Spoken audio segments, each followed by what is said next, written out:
Well, are the dolls in your dollhouse looking for a new fun activity to play? How about a ring toss game?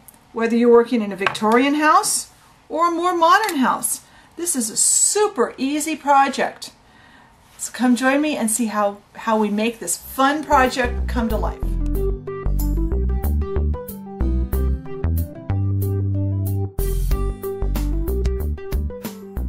All right, the first thing we need to do is we need to get the base ready. For the base, I'm using these little wooden discs. In fact, what are they called? They are 1 inch by 1/8 inch circles.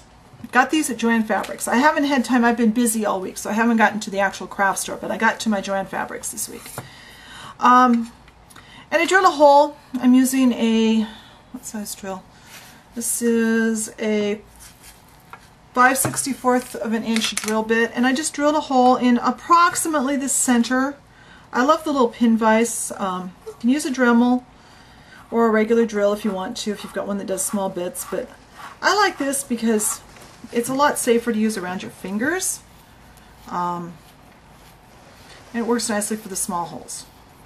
We're just going to drill through. It says all the time it took. Got a hole in the middle.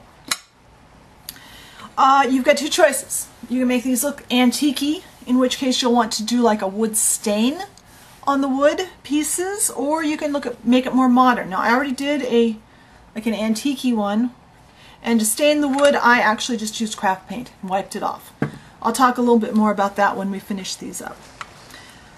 To paint them, I'm going to paint this one. I've got one of my favorite tools for painting if I'm using craft paint. It's just a golf tee. You can buy golf tees really cheap anywhere that has any kind of sporting good department. And this is that stuff you buy to stick posters on the wall. It comes in white and blue and yellow depending on what brand you have. And I like to just use it like that. Now I've got a handle. So for the base, I'm just going to use some green craft paint. Don't have to be real neat. You do want to have the hole already drilled, because if you try to drill through after you've painted, sometimes that'll chip your paint. And then you'll just have to repaint anyway, and you might as well do this with as few steps as you can. So there, it's all painted. Wash the paintbrush. Now, for the upright, for the post in this, it's really simple.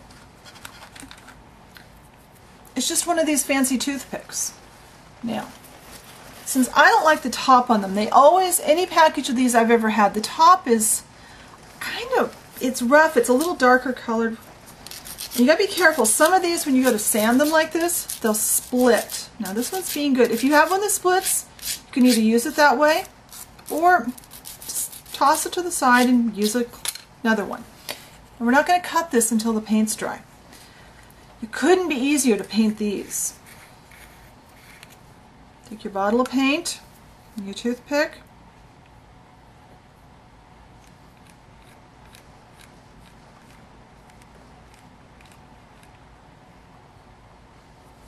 That's it. Dip it in and stick it in your styrofoam. Having styrofoam to dry these in is really important. Now these need to dry. And when they get dry, I'll come back and show you the next step. Alright, these are completely dry now. They actually got busy yesterday and they've dried overnight. So we're going to take them off. And now we need to make a decision. How long, how tall do we want this central post? You can make it any height you want. If you're going to have several of them displayed together, you probably want to measure and be real careful. I'm just going to have this one of them right now. So I'm going to cut this one a little longer than the other one. About there. Let's see, how long is it? That's probably about 1 inch. Now, check it out in your hole. Hole's a little small. So I'm going to do two things. I'm going to take my, juggle my pointy tweezers. I'm going to take my tweezers, and I'm going to use my tweezers kind of open that hole up a little. And then I'm going to round off the very bottom. Don't want to go too far because I want the red paint to go all the way to the base. Now I'll be able to get that in. So now a little bit of, this is almost empty, so it's going to take a while to get out. Come on. Feel it? There we go. We just need a drop of Fast Grab Tacky or whatever glue you like to use. This can be almost any white type glue. Tacky glue works really well, or almost anything else. Now kind of firmly put that in, but be careful because these will snap off. I have broken several of them right up here in the carving area. So now that glue needs to dry, and then we can put a clear finish on, and I'll show you what we use for our tossing rings when we get it all finished. Alright, the paint is now dry, so I am going to retrieve my little foam thing here.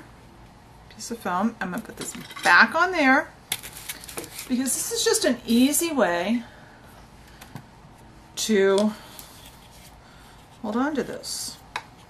It's nice for keeping your fingers out of the paint and the finish. We're just going to give a nice clear coat. Depending on how shiny you want this, what level of shine you'll use. What I'm using here is just a satin varnish. When it's done, check and see. You may need one coat or you may need two or more. I've gotten away with one most times when I've done this. So when this is dry, I'll be back and I'll show you what we're using for rings, and you'll see how it looks when it's all done. Alright, this is now dry, so let's get it off of here. Now, I also have this one I made earlier. This one is more like what you would find in a Victorian home, because these have been used for toys for, you know, generations. So this is a great toy to make for your dollhouse no matter what era your dollhouse is just about. Now, to make the rings to throw on there, you've got a couple of choices kind of. I usually use jump rings. You know, the jewelry split rings. I guess these are split rings. These are actually called jump rings on this one. Let's see if I can find something to open. Ah, scissors. And for the antique-y looking old ones, I like to use the gold ones because they look like brass rings. And they can be on there. If you're putting this out, you could have a couple that didn't quite make it. And you've got a really cute toy for the kids or the adults in your dollhouse. Now for the more modern one, a lot of times what I'll do is I'll buy these same rings in silver and I'll paint them with nail polish, because nail polish comes in all colors anymore. But I was at my Giant Fabrics to get this stuff, and I found these. These are called chainmail rings. And there's all different colors, and they're about the same size. They might be a little heavier, but they're already in bright colors. So we can have all kinds of really cool colors. These are a little bit, they're open, so they'd be easier to put together, I guess. But just use your fingers or your pliers and close them up. You can have a, see, there's a red one in here, and this kind of pretty one, and a bright blue, whoops, get on there, and pink, and there's all colors in here. So that makes it look really nice and modern for your modern dollhouse. So, and also this, now if you want to do one for Barbie size, I would stick with the same size base, and I would use probably a 1/16 inch piece of dowel, and maybe put a bead on the top end of it and then paint it all together. And for that, just look for larger rings. These come in all sizes, or I think jump rings even come bigger, or you could even use wire to form your rings for the larger size. So I hope you enjoyed this project. Be sure and check out the blog. I'll give a few more details there. If you haven't found us on Facebook, come on by. We'd love to see you join us there and join in the fun. And I encourage everyone to not only post on the wall with comments and questions, but post your pictures on Facebook. I want to see when you make this. So come join us on Facebook, make one of these, and post a picture on the wall. I want to see it. I'll talk to you later. Bye.